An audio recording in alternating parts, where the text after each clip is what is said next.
I'm getting a tan for one of my shows. And I'm standing there like half naked, obviously. And I'm like this, some random lady I just met. She's like, oh, what are you in town for? I'm like, oh, a wrestling event I had tomorrow. She's like, oh, yeah, no, I know exactly what you mean. I dated a wrestler in high school. I'm like, yeah, no, like the WWE stuff. Like, oh, yeah, no, he had the messed up ears too and everything. Yeah, I know what that. I'm just like, right.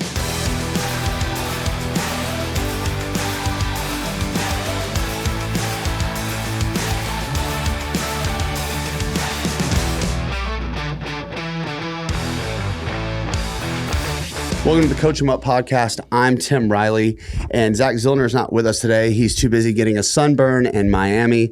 That's okay because I'm joined with Jimmy House. Jimmy, what's up, dude? Thank you for having me. I was actually looking forward to meeting Zach, so next time, Zach. Next time, Zach. When you've recovered from your 3rd-degree sunburn, we'll find a way to get you back on a plane. Oh, man, I'm jealous.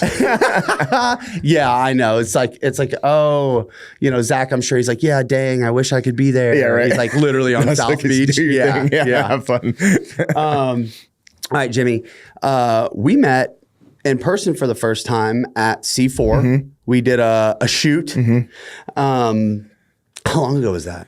I think 3-4 that months? was maybe back in February or January, something like that. Yeah, I know I'd seen you a handful of times at Collective, but yes.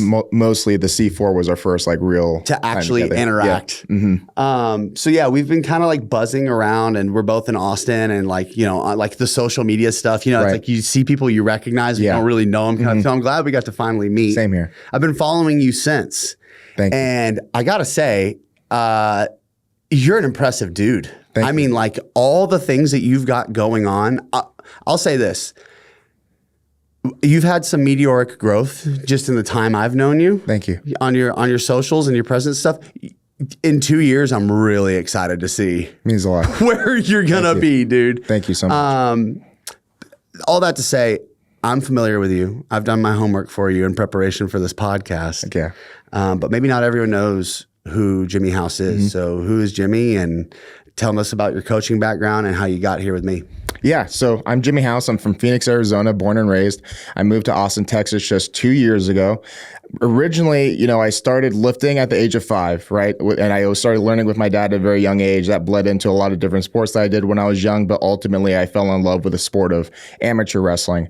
Amateur wrestling led into powerlifting. Powerlifting led into jiu-jitsu once I got fat from powerlifting.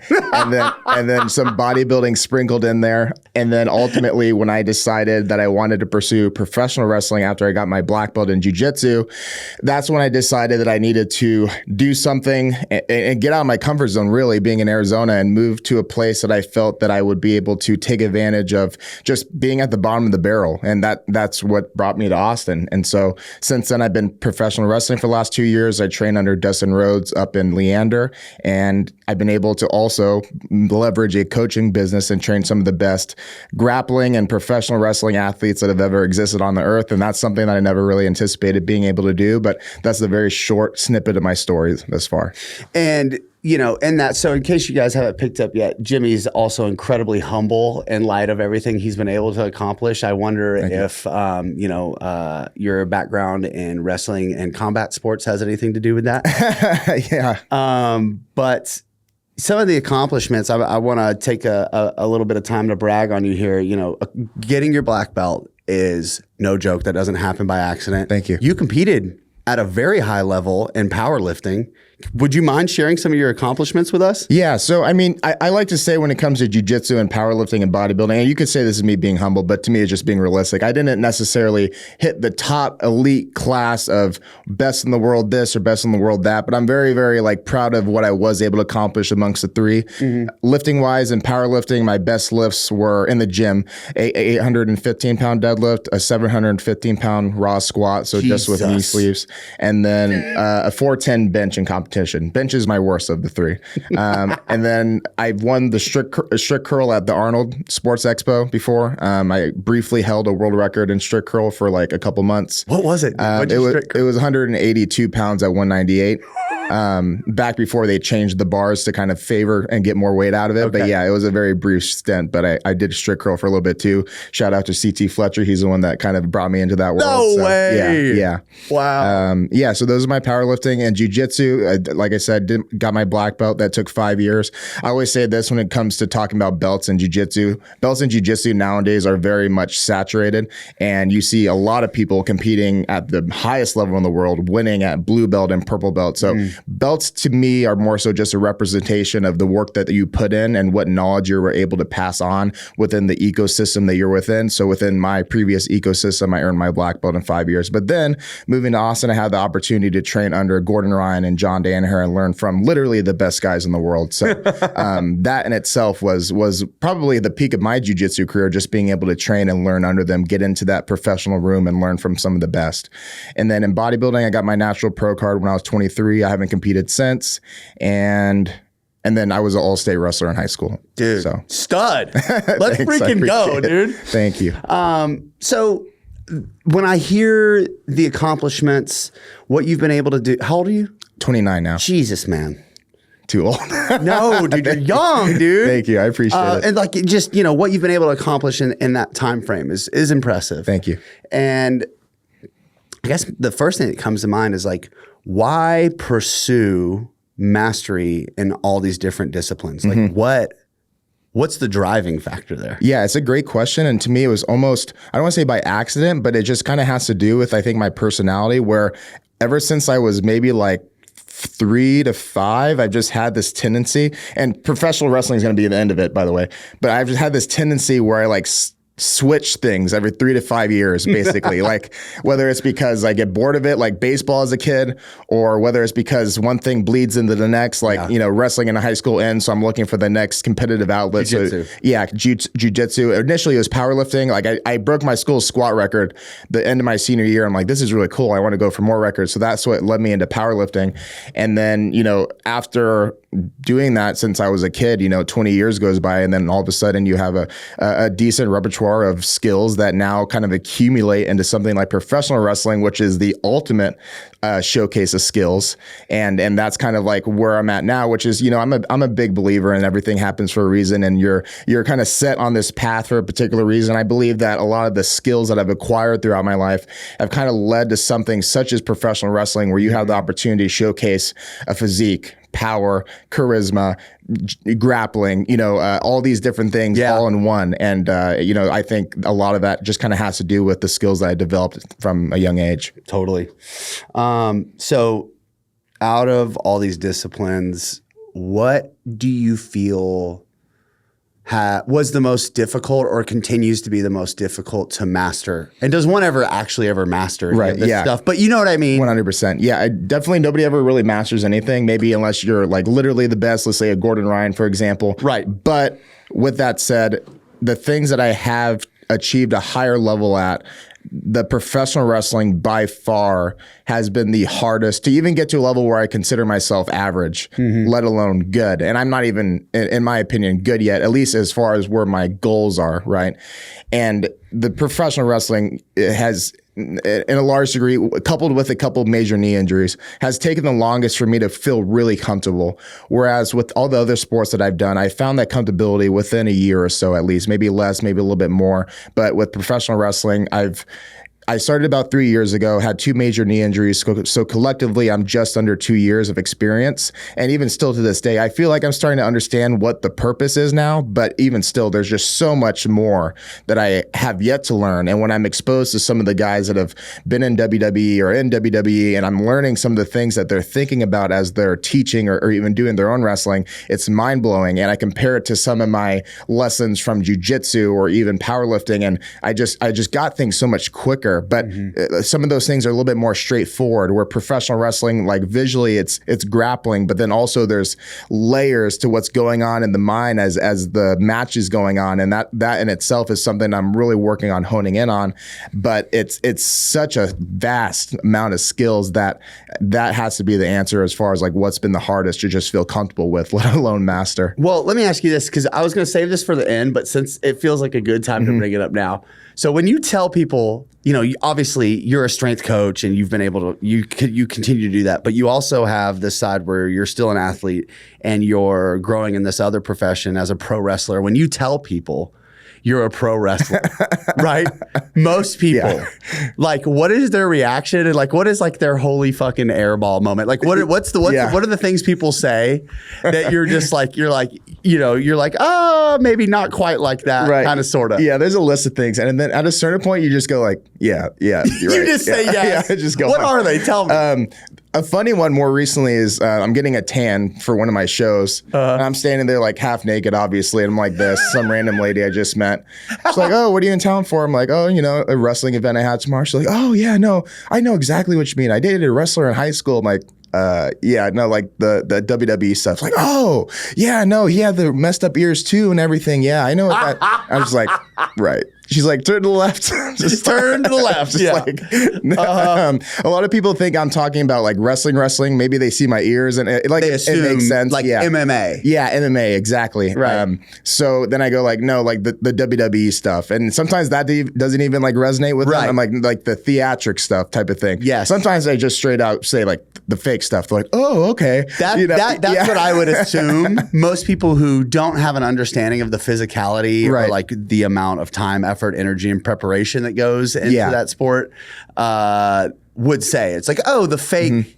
Yeah, exactly. Exactly. The fake stuff. I sometimes I just beat in the punch. I'm like a fake fighter, basically. Got it. And they're like, oh, okay, I get it. Yeah. But most things like jiu-jitsu, they might think that you're like doing UFC. Oh, you do UFC. I'm like, no, I do jiu-jitsu. Yeah. But this one's a little bit harder to explain. So a lot of times I just go like, yeah, the wrestling thing. Totally.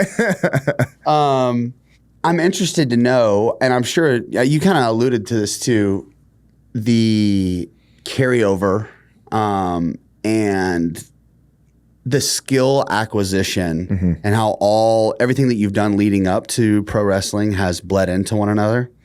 I'm particularly interested in wrestling and jiu-jitsu and how those things have helped set the stage for you to be effective and to be able to actually take a serious shot at being a pro wrestler. Because I'm sure plenty of people want to do it, and then they get there and they're like, oh, shit. Right, most definitely. And I recommend this to some of the younger people that are getting into wrestling that don't have a grappling background. I say while you're young and while your body's capable, like get into jiu-jitsu or wrestling or something like that now.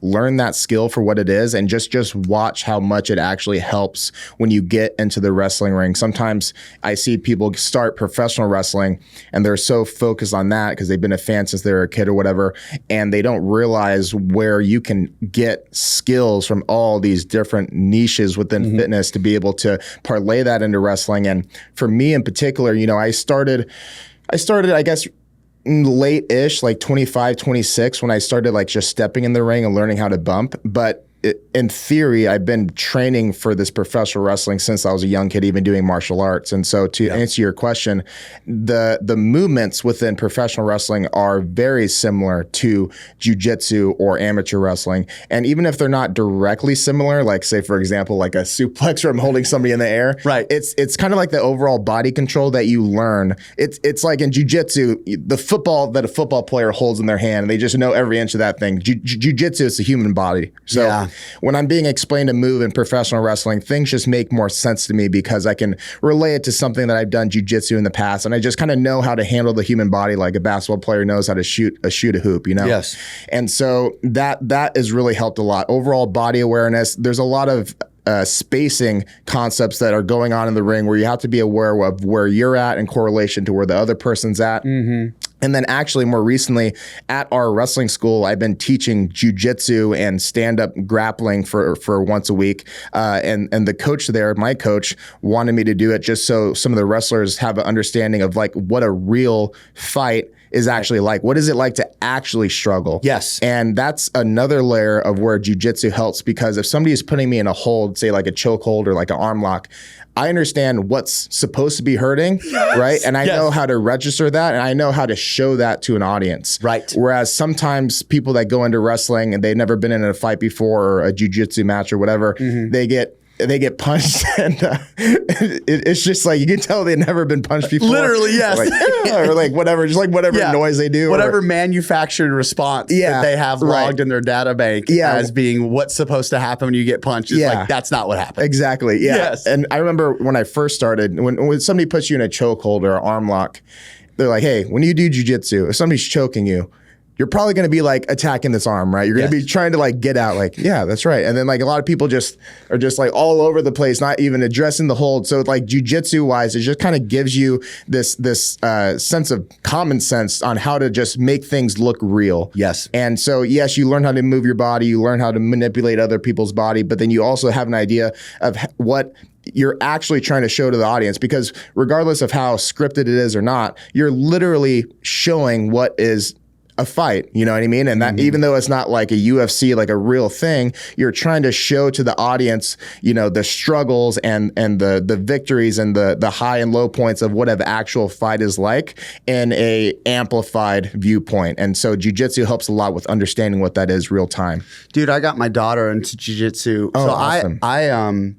Well, it didn't stick. I made her go for quite some time, and eventually she was just like, "Dad, I'm done." And I was like, all right. So, but you know, I was partial to it because I started when I was 4 and I went till I was 10. Oh, cool. And I was, fun fact, everybody, I was national champion sport jiu-jitsu. I think it was 4 years in a row or something like that. My mom has like all the paper clippings and stuff. Awesome. I didn't know that. But here's the deal though, okay? Jiu-jitsu wasn't cool when I was a kid. Yeah, I hear that. Yeah. You know what I mean? Like I would bring national championship trophies to like school for like show and tell and stuff. And my friends would be like, whatever, karate nerd. You know what I mean? Like it wasn't. And it like didn't help. I was just like this pasty white, like slender ginger kid. Like I just. Hey, but nowadays, put that on your coaching resume, bro. But here's the other thing too is like, you know, at that time period with that talent pool, the ages of 4 to 10, it's like, you know, you can't really. If a UFC fighter comes in and asks what your credentials are, I'm using it if I'm you. And then I did fight. I was working towards my pro card in my early 20s, MMA I got back into. Hell yeah. Of course, I wasn't sober at that time, so you can imagine how that went. Not well. Right, But cutting weight was easy. I bet. But I say all that to say, I can look back over my own athletic career, and I can see where learning how to be physical, learning how to be in someone else's space, understanding leverage and body weight and body control and being in close quarters and understanding where someone is in relation to me in space, all of those things helped me so much in how to fall. Oh, that's awesome. Yeah. You know, how to take a hit.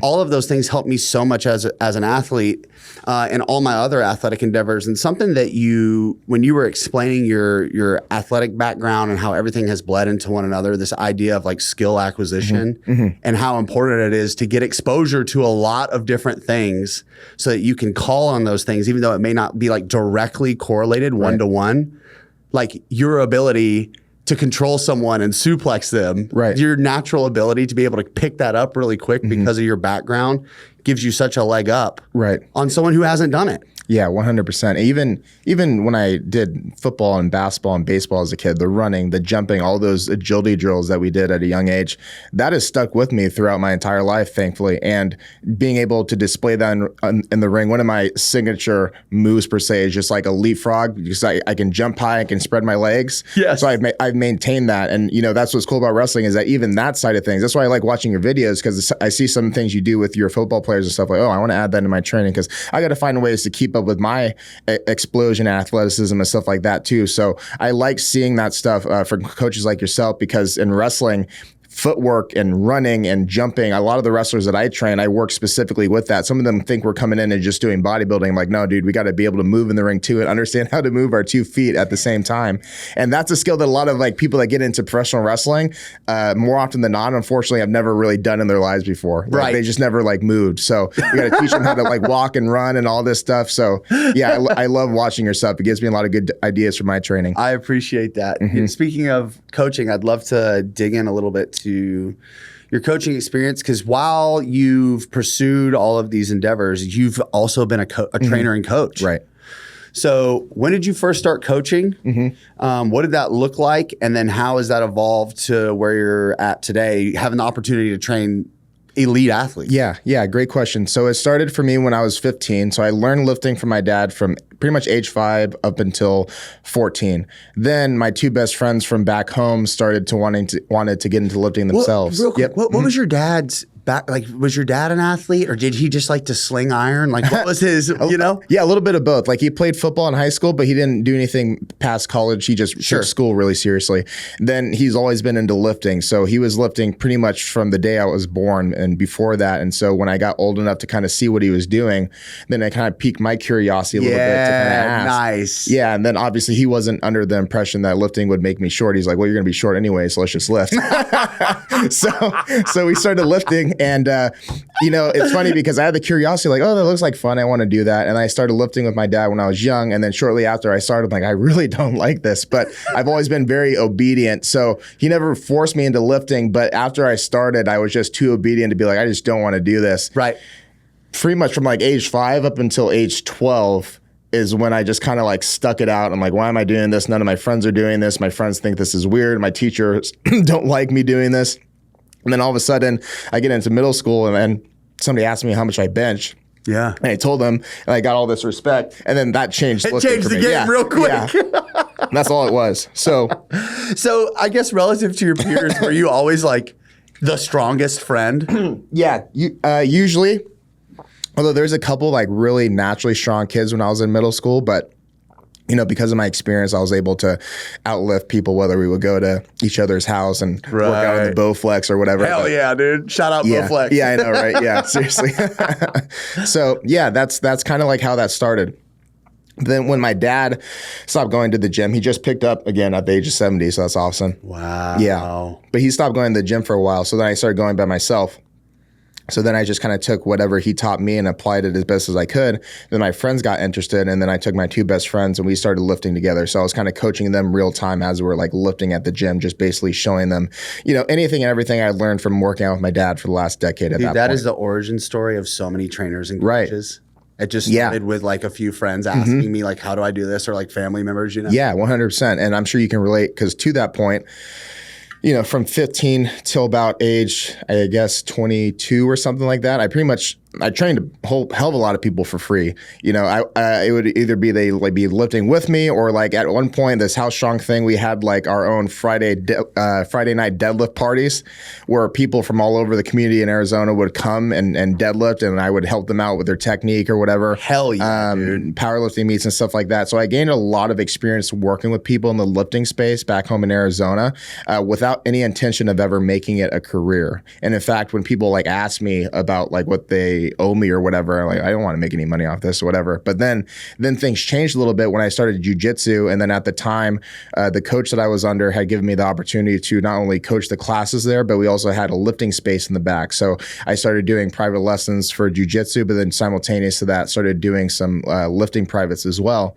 And so from about age 22 till about age 26, right before I moved to Austin, I was pretty much doing jiu-jitsu privates, teaching jiu-jitsu classes, and doing lifting sessions full time back home in Arizona. And it was great because I could train jiu-jitsu still 3 times a day, do jiu-jitsu all day, and then train some people how to lift. And then doing jiu-jitsu and lifting was basically my life. It was great. Fuck yeah. Yeah. God, that sounds fantastic. I felt pretty made up at that point in time, But then now transitioning to Austin, at the point that I realized I needed to kind of make a move if I wanted to get anywhere close to achieving my goals, I decided to move away from that and then move to Austin. But since obviously my connections were pretty small at the time in Austin, I had to start moving things online. So in order to make the move to Austin, I switched as many people as I could to online, and then started promoting that a few months leading into the move here, and then started doing in-person training at Big Tex initially. I'm still there right now.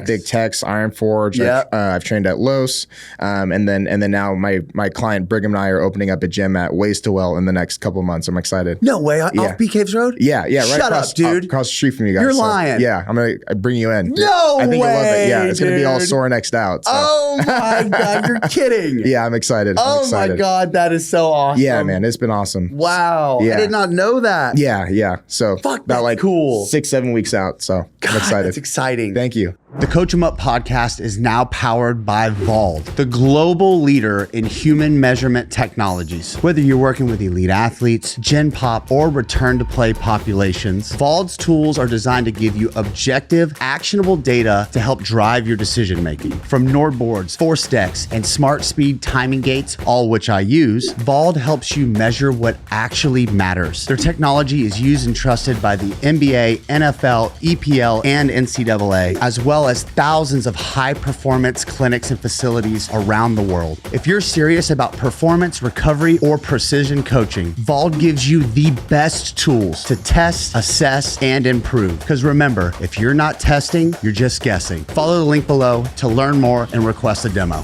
The Coach 'em Up podcast is sponsored by Squat Wedgies. Tim, what are squat wedgies? Squat wedgies are an adjustable squat wedge, 7, 13, and 20 degrees. It's big enough to elevate your whole foot and not just your heel. Because it's rubber, it doesn't slide on surfaces. It's 22 pounds, so it's durable and stable enough for even your biggest athletes. There's a 90-day risk-free trial. The shipping is free, and get 15% off squat wedgies with our discount code CoachEmUp15. Coach 'em Up 15 for 15% off of the best squat wedge on the planet. There's a lot of combat sport trainers and coaches out there. And as I look at the landscape, I see some stuff sometimes that gets coined as like combat performance training. And I think to myself, what the fuck is that? Yeah. And I think you have a really unique perspective here because you have your black belt, you were competing and coaching clients in the sport of jiu-jitsu while also being a trainer and coach. Right.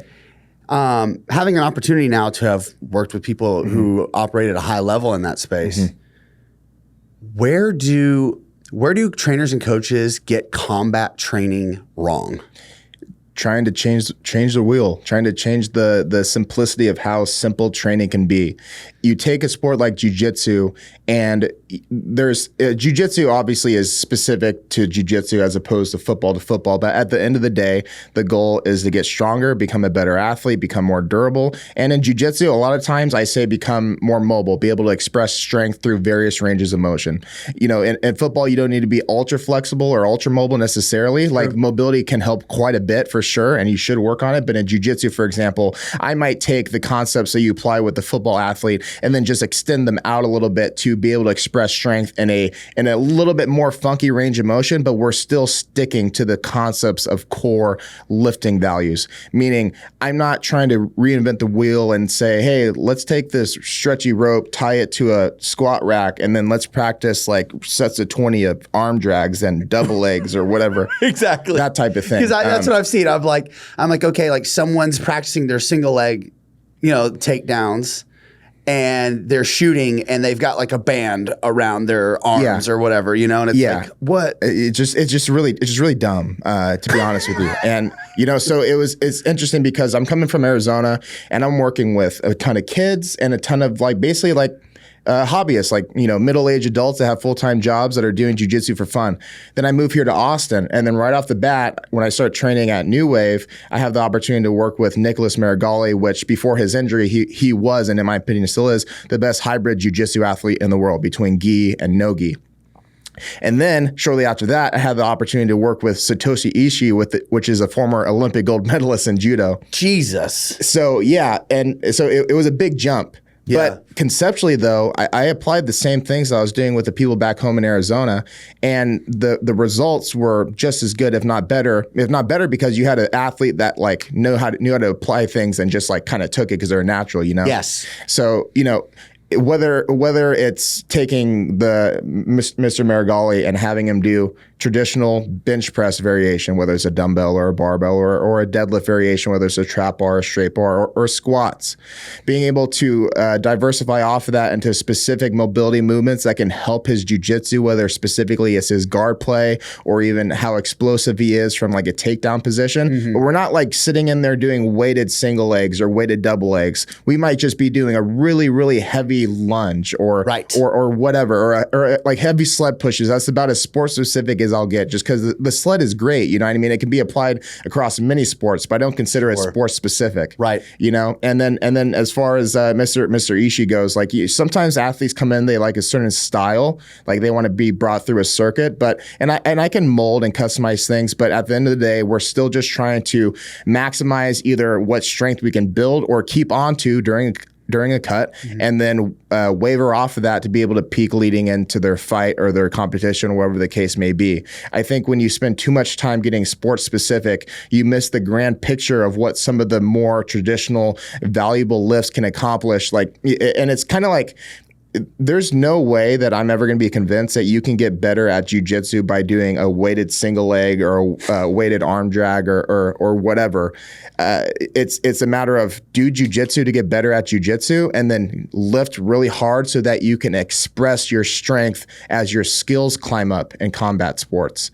And for professional wrestling now, for example, it's kind of the same thing, a little bit more on the bodybuilding side, because there is that aesthetic There's an aesthetic piece for sure. Right, but still performance-wise, I'm still squatting, I'm still doing sled, I'm still doing mobility work, I'm still doing all the things that I would have a jiu-jitsu athlete do, because these are the things that, in my opinion, any athlete, regardless of sport, should be working on, and working on being able to express strength and greater ranges of motion over time, being able to add muscle tissue so that they're more durable, and then just work on being a more capable, durable overall athlete in general. The gym to me is just becoming a better athlete, and then your sport, that's what you do in the practice room or on the field or whatever. Like, they have to be more often than not exclusive, because if you try to blend the two, then you're missing out on one or over the other. It's like if you're doing it's like trying to kill two birds with one stone, except you miss both birds. Right. Like if right, 100%. Like if you're a lifter and somehow you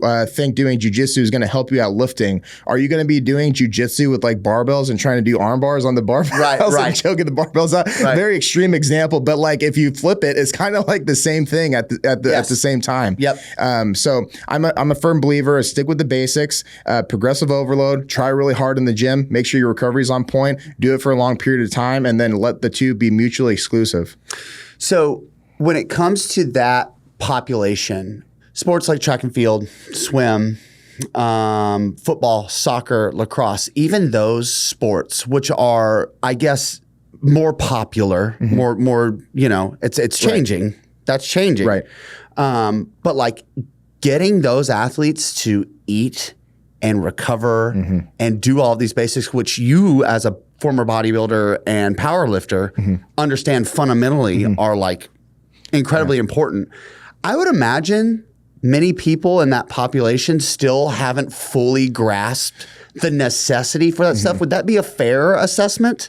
Yeah, 100%. I think nowadays with social media and different things like that, people are becoming more aware that there is a proper way to go about it. Whether they choose to go about the proper way is another discussion. But I think more people are at least kind of aware of what they should be doing. Yeah. You know, more often than not, it's like the conversation of, I eat like crap, I sleep like crap. I know I should be doing this, I just don't. Right. Whereas maybe like classic. 10, 15 years ago, like people were just clueless for the most part. You know, it just wasn't out there really. I just kind of feel like shit, but you know, I guess let's roll. You know, I was like, exactly. Right, I remember a John Danaher clip. I forgot what podcast it was on. It might have been Lex Friedman, but he was discussing about how, you know, the athletes that he trained, he's seen people that have been successful that, you know, have been like perfect on their diet, you know, whole foods, like calorie for calorie, whatever. Yeah.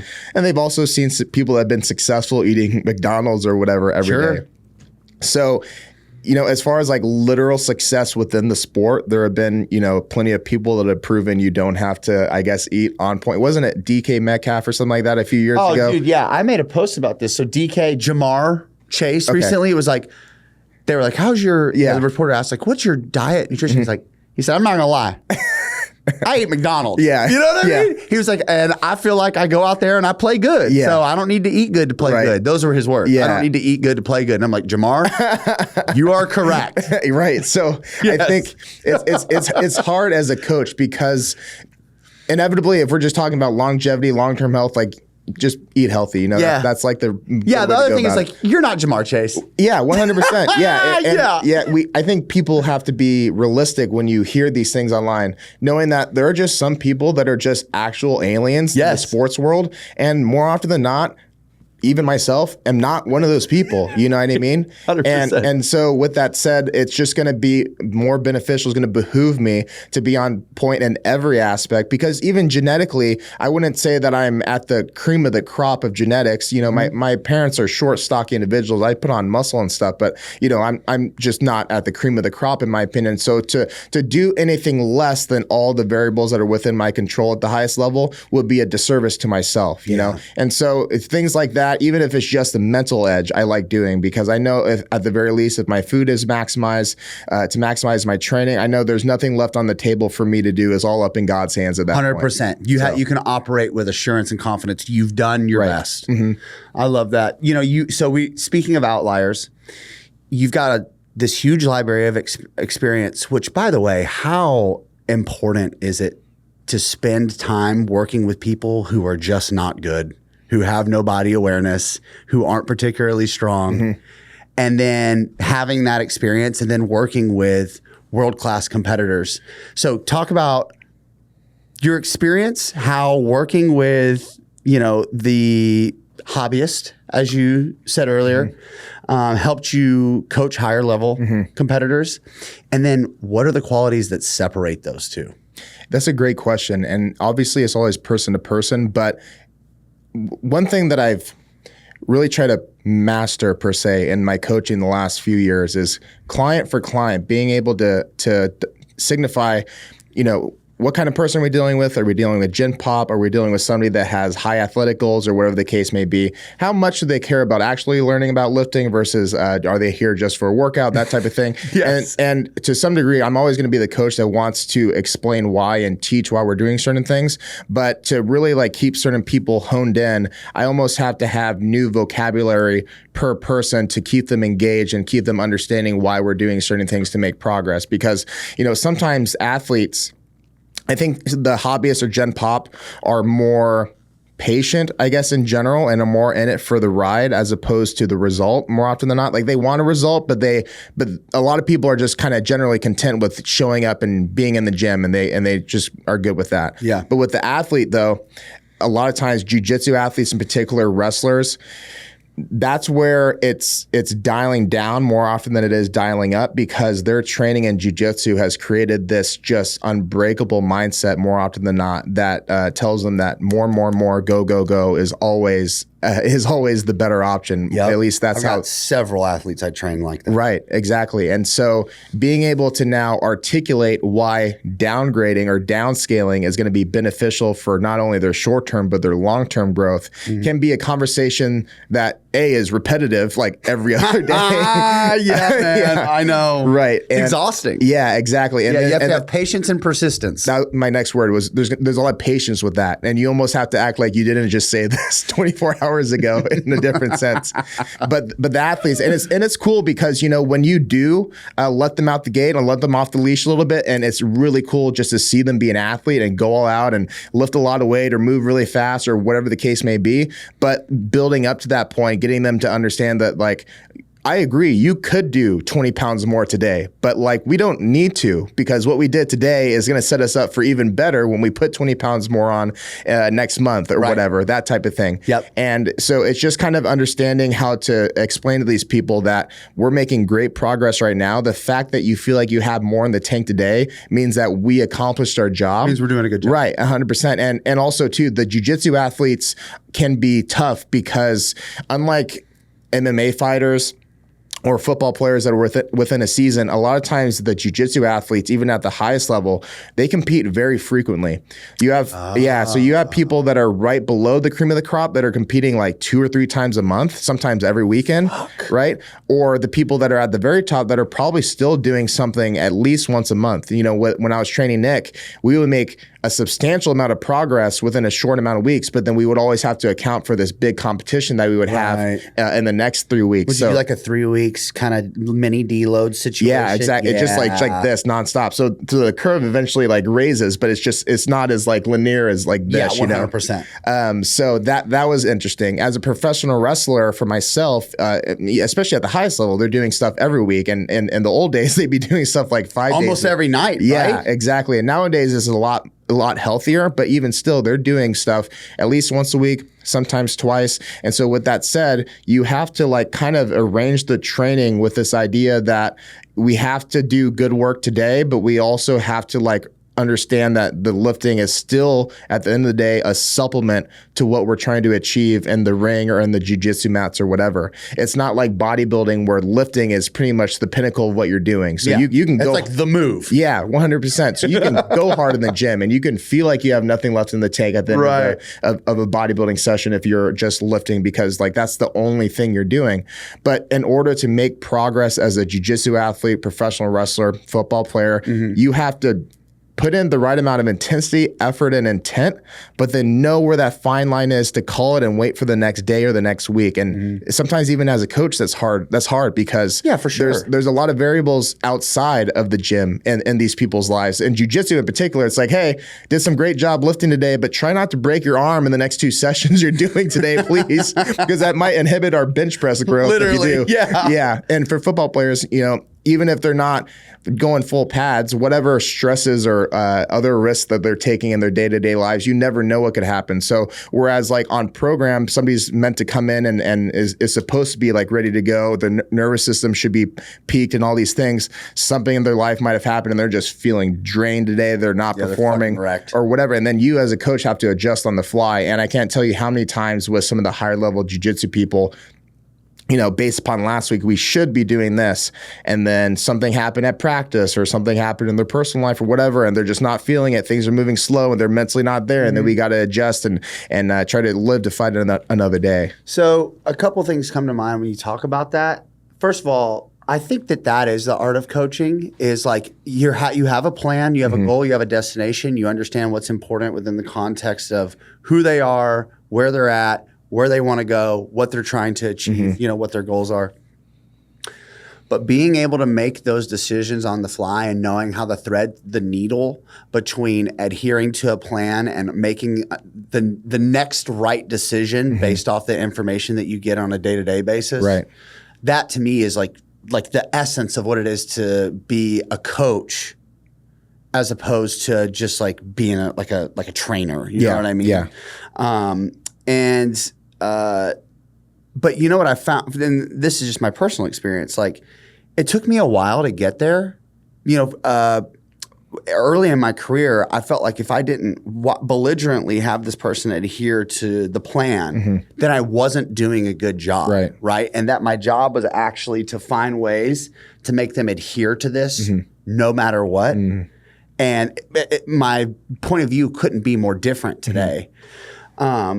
What's been your journey like with that? Is it something that you kind of always innately understood because your background in athletics, or is it something that you've kind of grown into as you've gained more confidence and experience? I would say the more that I go, the more versatility that I have. And if a problem occurs, whether it's something that's not feeling right or injury comes up last second or whatever the case may be that requires a change, I just have more experience to know what a viable option would 100%. Be to go to, Whereas I think when I was earlier in my coaching career, I only did what I knew. You know what I mean? And that's like all you can really ask for. Yeah. And so 100%. With that said, you do your best, but if your knowledge or experience is limited in a particular area and a problem comes up with a particular client or athlete and you don't know how to adjust, then sometimes you almost feel back in the corner like, okay, well, we're just going to have to make this work because I'm not really sure what else to do, And so over the years, as I've dove more into the mobility and recovery side of space and the athletic and that type of thing, the bodybuilding, the powerlifting and stuff like that, I've just again, skill set wise, I've been able to acquire knowledge from different fields to have multiple different audibles to go to if an athlete needs something in particular. You know, if we have a leg day plan and it should be a good leg day, but somebody's hip has been bothering them, then we might change it to something that is more geared towards getting that hip to open up and get them to feel better just in their day to day or whatever the case may be. But maybe 5 years ago, I wouldn't have been able to make that audible as easily as I can now. Yeah.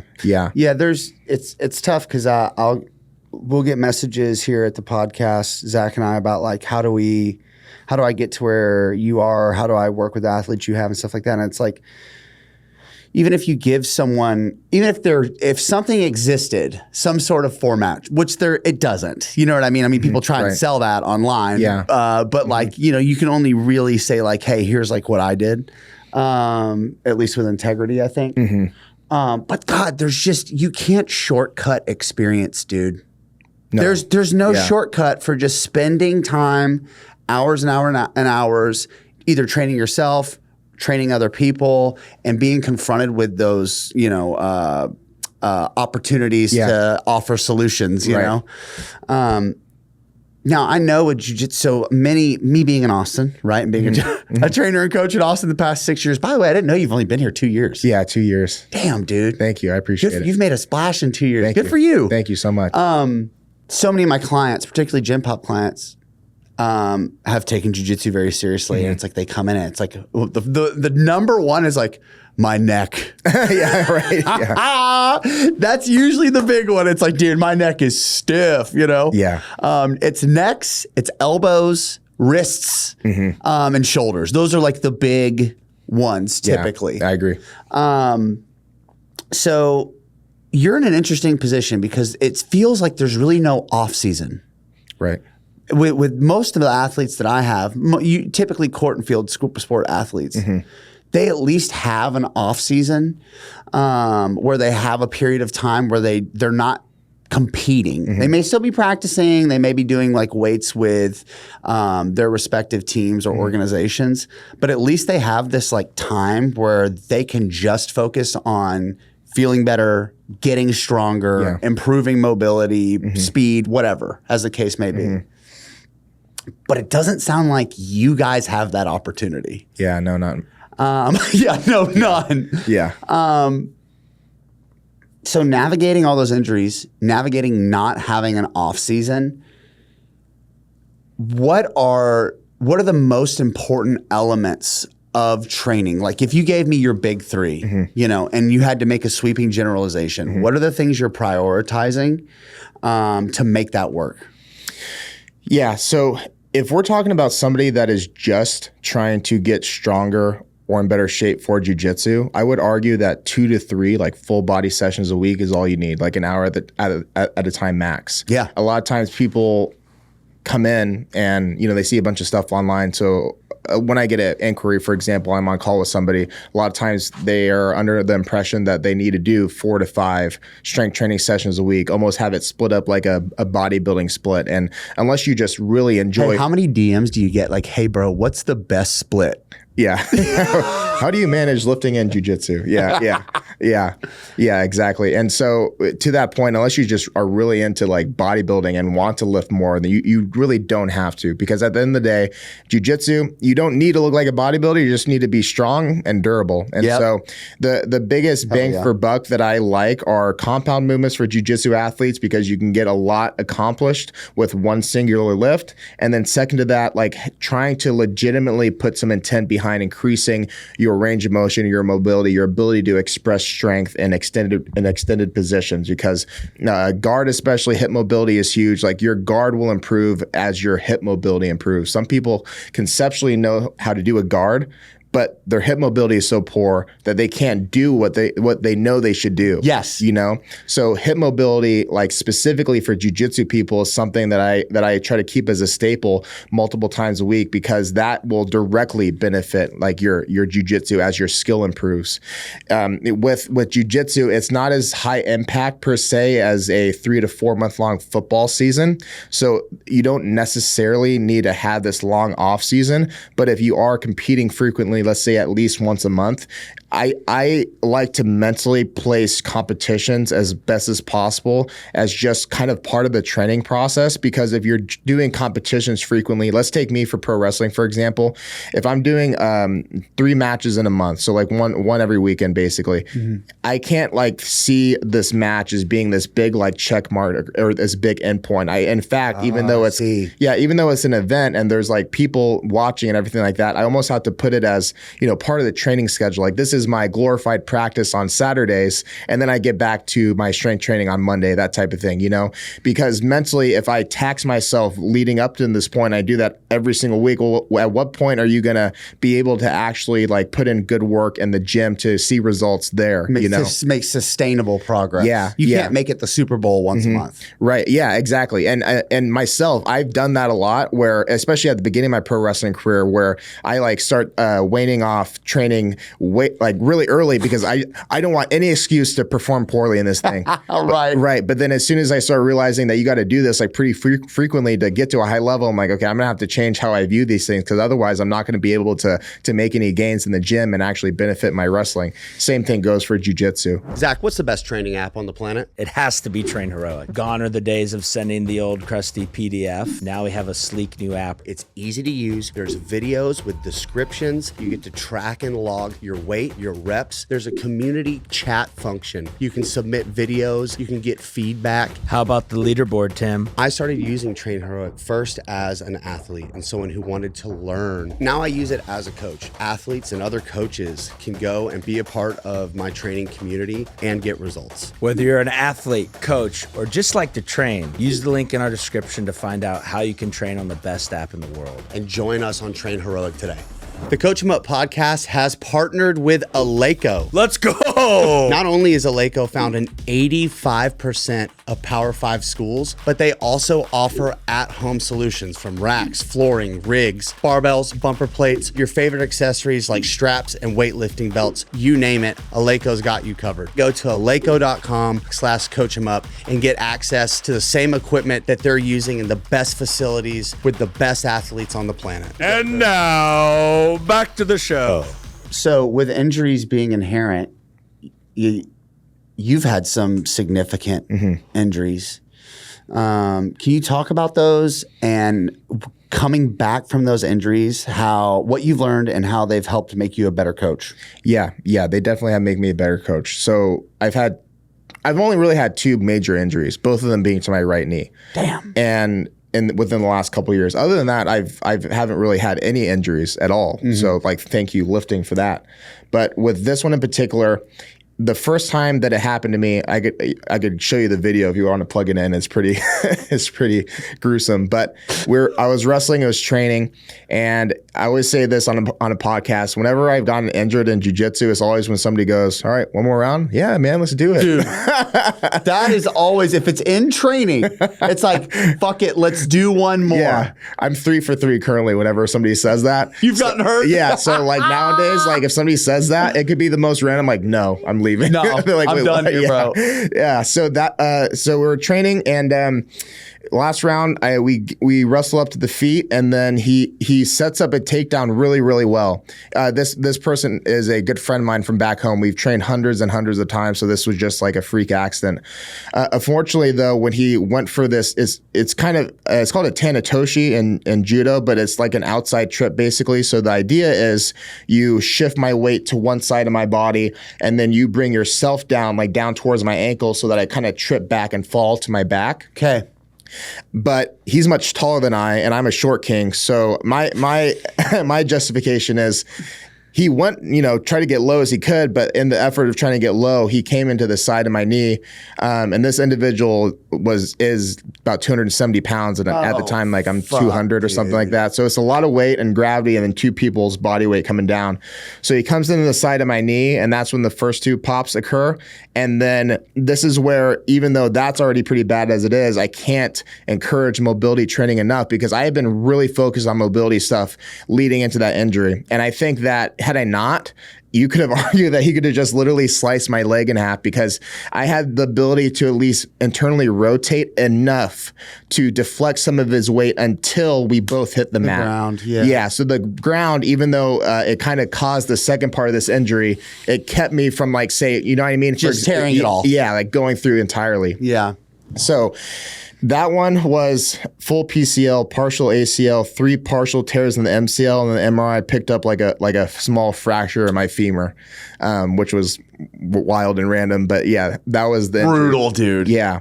Somehow though, after that, I thought it was done, like done, like call the ambulance. But I was able to actually stand up and walk away from that and take the adrenaline and walk myself upstairs at home before everything stiffed up, and then You're like, oh no. Yeah, exactly. So in that one, I decided to heal without surgery or without stem cells, peptides, anything like that, because I was like, and this is where, like, you know, I know you're not a huge fan of them, but like at the time, I was a big knees over toes advocate.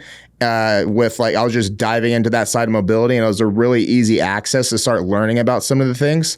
And so basically I kind of just took some of the principles that he was talking about like not needing surgery to do. And since then, my opinion has changed about like surgery and where it's needed and whatnot. And we'll get into that in my second injury. But at the time, I just kind of like took those principles like, okay, well, he's done it, so I'm going to do it too. So I started doing all the movements and everything like that. And that was like my general base. And there's a lot of good gyms in there, I will say. A lot of good gyms that allowed me to make progress back to the starting point of where I was. So that was about a 7 to 8 month process in totality leading into my move here. And then I started back doing jiu-jitsu again at New Wave and stuff like that. Peaked out at a 815 pound deadlift at the end of it. So like from a physicality standpoint, I was able to bring my knee back up to a point of still the most weight I've ever lifted, training with the best jiu-jitsu team in the world, started doing professional wrestling. However, after it was healed, you know, it's interesting because the MRI didn't pick up a meniscus tear at all. They said my meniscus was fine. But then after the knee injury had healed, I had gotten full range of motion back, full strength back and everything. There would be some catching that would occur on the inside of my knee. And I never really had that before. And it progressively got worse and worse, like randomly. It would just be like, I would be rolling with somebody at New Wave. They mount me. I'm like, I have their foot trapped, and then they use their foot to pry my legs open. And that should be like not dangerous at all. But they pry my legs open, my knee catches, and it's sore for the next like 2 weeks type of thing. I remember doing a backflip at wrestling practice, and I landed with my foot slightly out, and it caught again. You know, a month or two later, I was wrestling with my friend Brian Cage, and he put me like in a figure 4 leg lock, and then and I was like, I thought this is fake. It's like, right. And then it caught again. And so I started to find that as long as I could keep it in this like neutral plane, I would be fine. I could be really strong. I remember that happened to me with Brian, and then the next day I had to squat with Larry Wheels, and everything was fine. I was freaked out that something was going to collapse, but it was fine. But then go back to Arizona, go back to train with my friend and the same one, and we're rolling again. And this time the injury was much less visually atrocious, but I was in between his legs essentially in what's called half guard. So he kind of has my one leg trapped by two of his legs. I was trying to pass his guard. So I'm like stepping up and over while he has control of my one leg. And efforts to stop me from stepping over, he starts trying to sit underneath me. So he's kind of like pinched onto my legs, starts kind of hipping in so that he can bring his hips underneath mine. And because I was already stepping over, AKA twisting my knee, he was locked into my leg. And then that twist and his hip just like, it was literally as if you took a tree branch and just literally snapped it off. That's what it audibly sounded like. But visually it looked like nothing happened, you know? It was just all internal bad news. Right, exactly. And I remember the first time when it happened, I was like, oh my God, fuck, God damn it, blah, blah, blah. Right. This time it happened, I was like, fuck. And I was just like, why?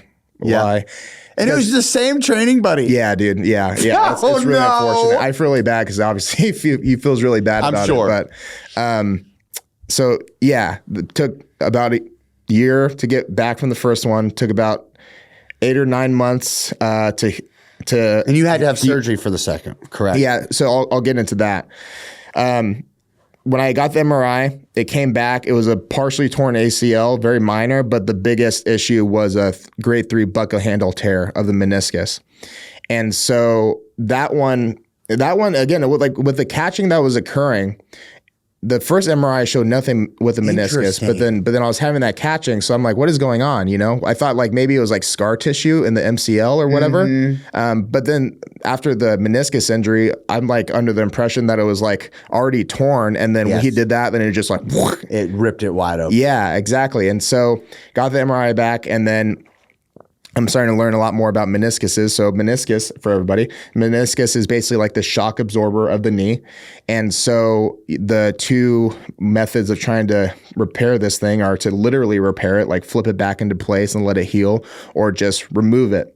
And this is where it was interesting because on my Instagram, I was stuck between the two. The removal is a much shorter recovery time, about like 6 weeks or so. The repair, though, about 6 months, give or take.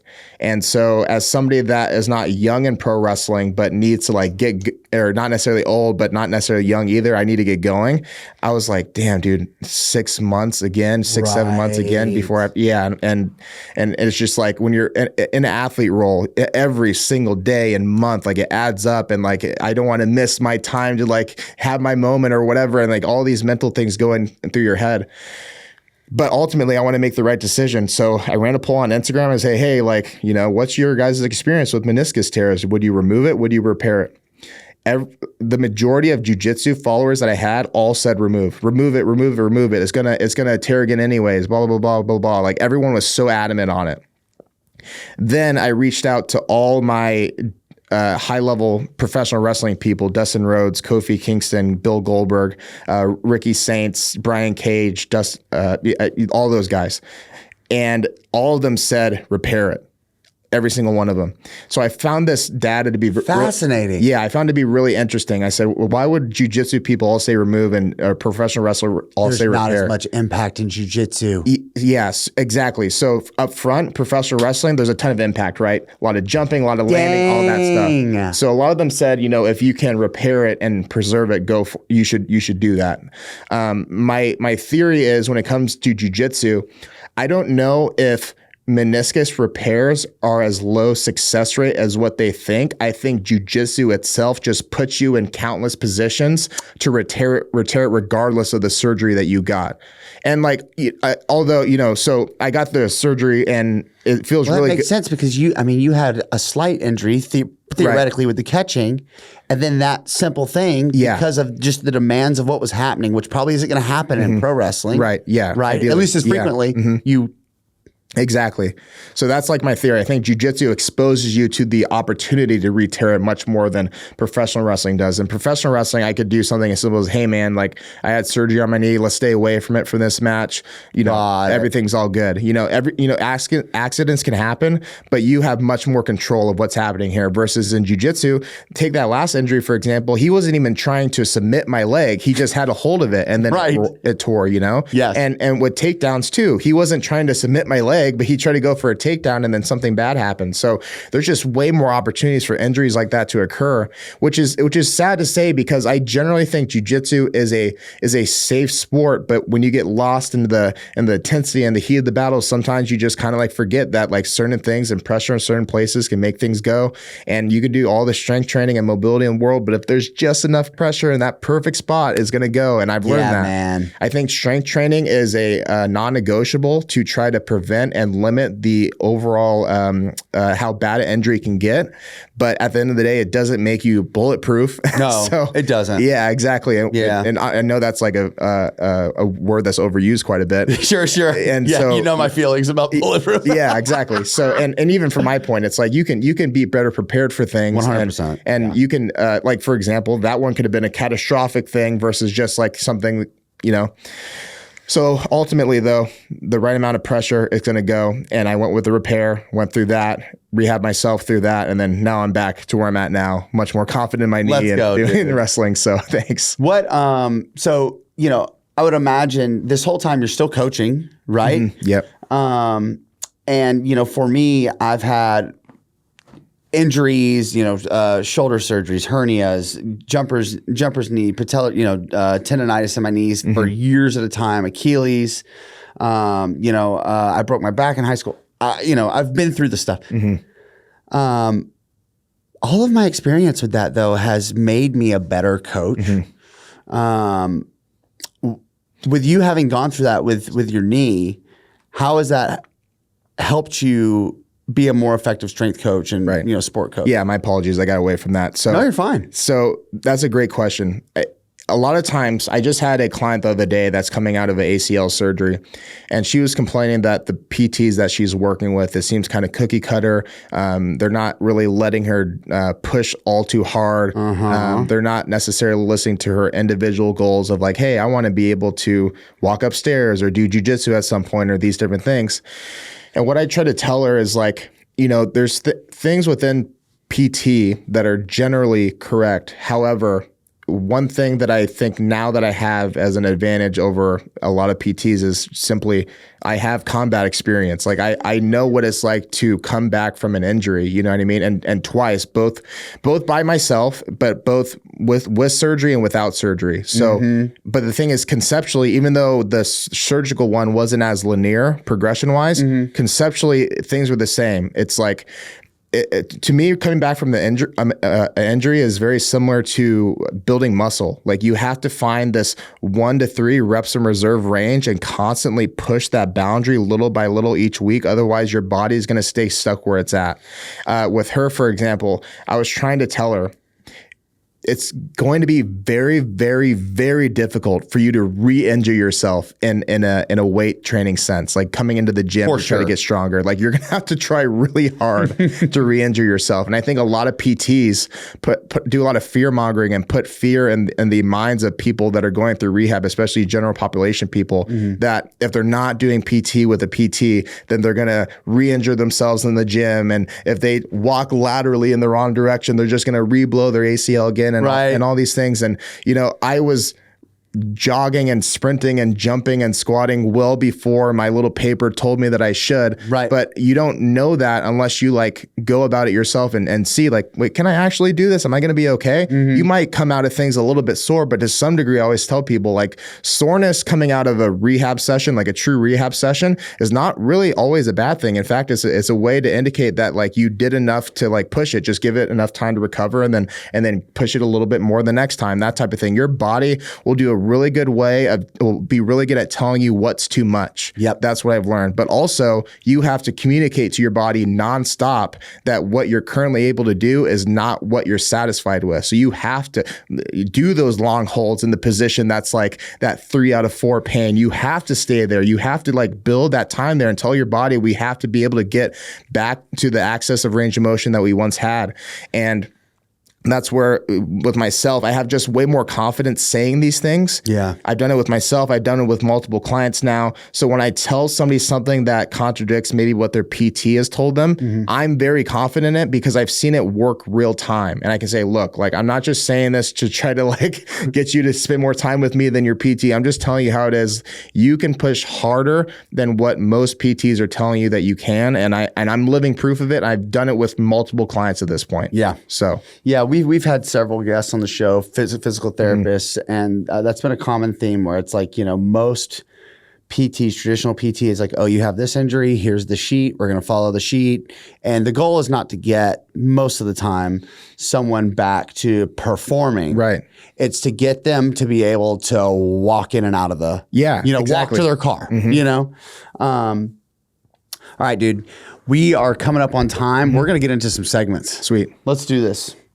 All right, so this first segment is brought to you by Squat Wedgies. Use code CoachEmUp15 at checkout for 15% off everything on the Squat Wedgies website. And those they have tib bars, they have Nordboards, they have squat wedges, which I use most frequently. Okay, so this is 3 things. So let's say someone's listening to this and they have aspirations of coaching high-level combat competitors.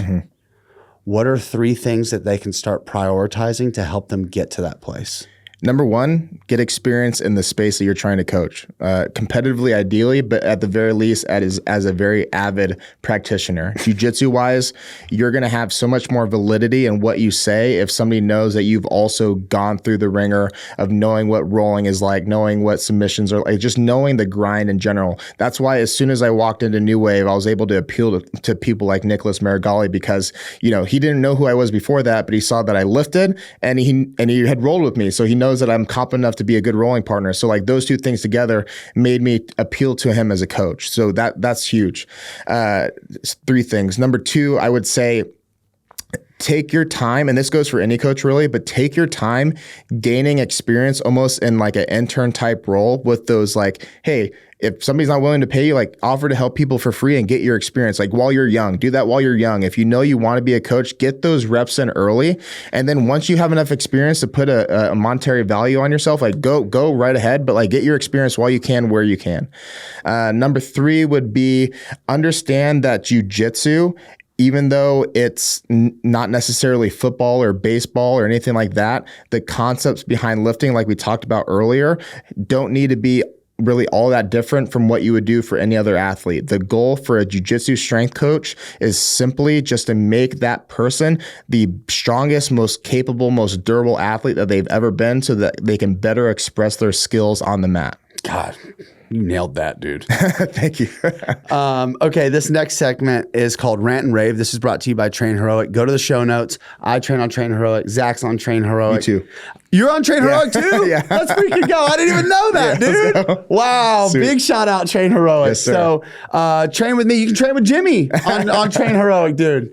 Train Heroic taking over. The link is in the show notes.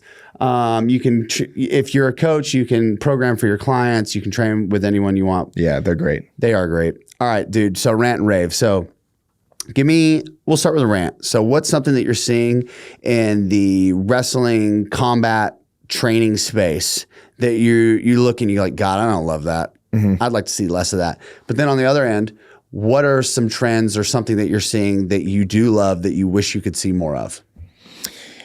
I like nowadays, as far as trends that I do like, is because of social media and because of people like Dr. Mike and like people that really back themselves up with studies and stuff like that, people are starting to think about how to approach training with structure in general. Yes. Now, whether you agree with everything that Dr. Mike says or you don't, one thing that you can't argue is that he applies a vast amount of thought and structure and consistency with what he does develop. I'm a big fan of Dr. Mike personally, but regardless of whatever your thoughts are, some of these bigger influencers, I think the influencers now, a lot of the ones that are gaining a lot of traction are those that are pushing the idea of having structure, intent, general intensity, and promoting good habits. Like I like that. I think more people need to do that. And nowadays I've noticed, if you go to a gym, it's more often that you see like a regular 16, 17, 20, 21-year-old kid, like trying to do like full range of motion on a pull down. And whereas like back when I was that age, it's like,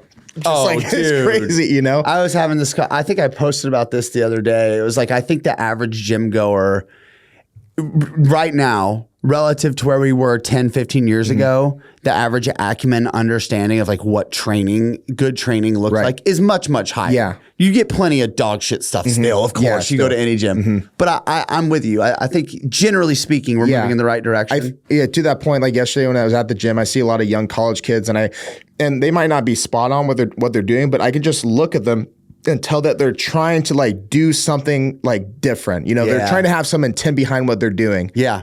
So I like that. One thing that I don't like when it comes to like combat sports and stuff like that is the idea or the trend that sometimes gets pushed that certain modalities are preferred or better for jiu-jitsu, whether that's strictly kettlebells or strictly landmine or strictly this, that, or the other. I think you could leverage benefit with a multitude of different modalities, but sticking to one over the other because a certain influencer or athlete has deemed kettlebells or landmines or rope flow or the mace swing thing to be like specific. More combat specific. Like, oh yeah, this is more combat. It's like, how? Why? It doesn't make any sense at all. I mean, like literally, like Gordon Ryan is the best jiu-jitsu person of all time, and he just does bodybuilding. Yeah. Like, you know, and not to say like that if I was coaching somebody, we would stick to just bodybuilding, but it just goes to show that like even at a basic level, you could just do bodybuilding and still have extreme results in jiu-jitsu. So you're not Gordon Ryan. I'm not either, but also like you don't need to be doing all these specific things. Like just make yourself stronger, make yourself a better athlete. And to that point, this is where I think there's some deviation. Yes, find the thing that you like doing that makes you the most consistent, but also just be open to the idea that maybe something like a kettlebell swing or a rope flow thing, you might like it more than traditional strength training, but it doesn't necessarily mean it's going to give you better results. Yeah. That's my hard opinion. Yeah, man, that was you're 2 for 2 on this, dude. Let's freaking go. All right, our last segment is called Unsolicited, Solicited Advice. This is brought to you by Eleiko. Still can't believe that they sponsor this podcast. That's awesome. Big shout out to Eleiko. And when you click on the link in the show notes or in any comment section of any of our posts, whatever product you click on, if you entered the code CoachEmUp10, you're going to get 10% off of it. And that's everything. If you can buy it from Eleiko online and you can enter a code, you get 10% off of it. And that is fucking wild. Shout out to Matt Winters from Eleiko here in Austin. Dude, yeah, Matt is the man. Yeah. So if you're in Austin and you want help, like go to Matt. He's amazing. He is amazing. Super helpful. Okay, so unsolicited, solicited advice. So you get back to the gym and you have a practice, okay? Mm-hmm. It's kind of at the end. And there's some people just hanging around talking. And you're on your way out the door and someone is kind enough to hold the door for you, right? In that moment, for whatever reason, instead of just saying thank you, you are hit with the conviction that you have to share this piece of advice. This unsolicited advice with this person. Dude, this can be about training, life, anything at all. What would be just if you were going to give someone advice they didn't even ask for, what would it be? Damn, okay, this is really out of my comfort zone. Let me think. Can I ask what are some of the answers that people have said, or what would you say? It's usually, most people give a mixture of either like life advice, philosophical advice, or it's like training advice. Okay. People, you know what I mean? I'm all like really introverted, so I just want to be like, thanks, man. As a coach, one thing that I used to really appreciate when I was coaching jiu-jitsu students are those students that would always come up as if it was a homework assignment at the end of every class. And they go, Coach, what can I do to get better today? And there's a select few students that would do that religiously every single day. And sometimes it would almost just kind of be flattering, like, oh, wow, like every single day you're asking for something like that. It's really cool. So maybe this person holds the door open to me and maybe I ask them, did you ask your coach how you can be better today? And then just walk away. Yes, and then dude, mic drop. Poof away. They're like, dust. damn, shit. I didn't, bro. Yeah, exactly. I think that's awesome. That is a really, really great piece of unsolicited advice. There we go. Jimmy, we're up on time, but I want people to get the opportunity to connect with you and train with you and consume your content. We didn't even get to your Instagram and all the awesome content you're doing. Oh, thank you. Where can people find you and connect with you? First off, thank you so much, bro, for the opportunity. Like, this is great. I've been a big fan of the podcast for a while now, so being able to be here in person is an honor. As far as connecting with me, Instagram is my best platform. So Coach Jimmy House on Instagram, and then YouTube as well at Jimmy House. Let's fucking go. Jimmy, you're the man, dude. You too, brother. We're rooting for you. I'm excited so to see much. what the next couple of years hold for you. Everybody who's still here, just remember there are two kinds of people on planet Earth. There are subscribers and non-subscribers. Don't be a non-subscriber. We'll see you guys next time. Peace. Thanks, guys.